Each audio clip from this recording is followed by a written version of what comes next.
Hello, and welcome to this week's Glasstire Top 5. It is the week of June 25th, 2020. I'm Christina Rees. And I'm Brandon Zech. And we are counting down the top 5 art events in Texas this week. Now, numbers are spiking, so with this list we are picking some commercial gallery shows, but also a lot of stuff you don't have to leave your house to see. So if you do really want to go see some art, you can go see some art, and also our number one pick, you don't have to make an appointment.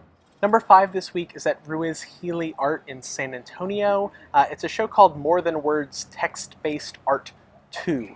So this show it's kind of a sequel to the text-based art show 1, which was in 2015.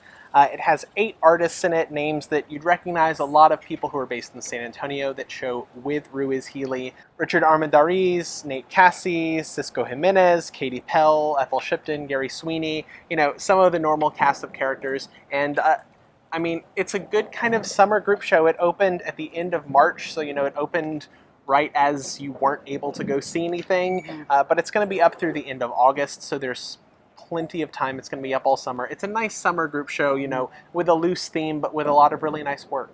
Number 4 on our list this week is Otis Jones. These are new paintings of Otis Jones at Barry Whistler Gallery in Dallas. Now, Otis is a veteran Dallas-based artist.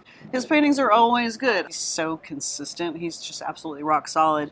His paintings have a very, very sculptural element. They're super satisfying as objects that hang off of the wall. He builds these wooden frame-like structures for his paintings that have a very sculptural element. It's like plywood on plywood with glue coming out the edges. Sculpting as much as he's painting, actually. And the surfaces of these are so gorgeous. I mean, this has been true of Otis's work for a long time. It almost seems like he's getting even more simplified in his colors and textures and shapes, but I just happen to know that this is going to be a beautiful show. I think that it ends at the end of this weekend. Number 3 this week is actually an online-only event. So it's Lisa E. Harris, Cry of the Third Eye, The Last Resort. So this is the third part of a 3-part video performance series that Lisa E. Harris, she's based in Houston. She's a vocalist. She's an amazing vocalist. I've seen her perform live. I've actually seen previous iterations, or rather previous parts of this 3-part trilogy. Yeah. It's about gentrification. It's about Houston's Third Ward. It takes a little bit of a story from life. It's really beautiful. And this is a collaboration between Aurora Picture Show, the Houston Cinema Art Society, and the Houston Public Library to put this online.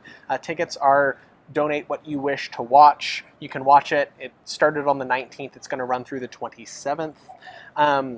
This is really worth it. Lisa's work is fantastic, and it's great to be able to watch this online. Number 2 on our list is another streaming pick. It's this one coming out of the Dallas Museum of Art. It's Arthur Jafa's Love is the Message is Death. This is about a 7-minute video.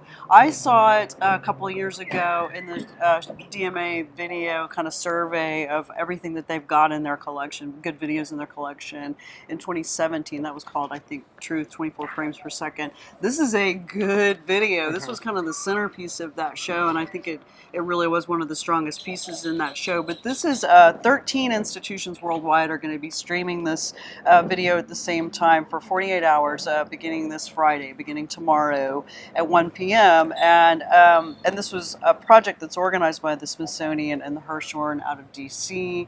I can guarantee this video. And number 1 this week is actually a show that is opening this weekend at the Museum of Fine Arts Houston. It is Soul of a Nation, Art in the Age of Black Power.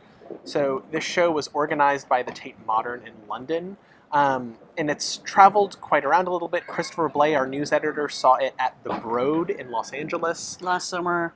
This show features, it's more than 60 black artists, and it's work about, the age of black power. So it's a lot of 60s to early 80s, kind of when the civil rights movement was in full swing, and also just all of the other movements were kicking off. So there's publications by the Black Panthers, there's photographs by a number of photographers kind of documenting this whole movement in this age. There's also some works by black artists in Houston that were active during this time period. So John Biggers, Kermit Oliver, Carol Harris Sims. There's also a ton of works by Melvin Edwards and David Hammonds.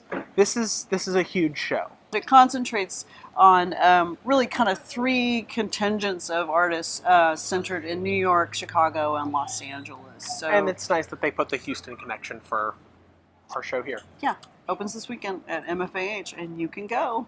And it's going to run through August 30th. So if you don't want to go out right now, understandable, you have some time.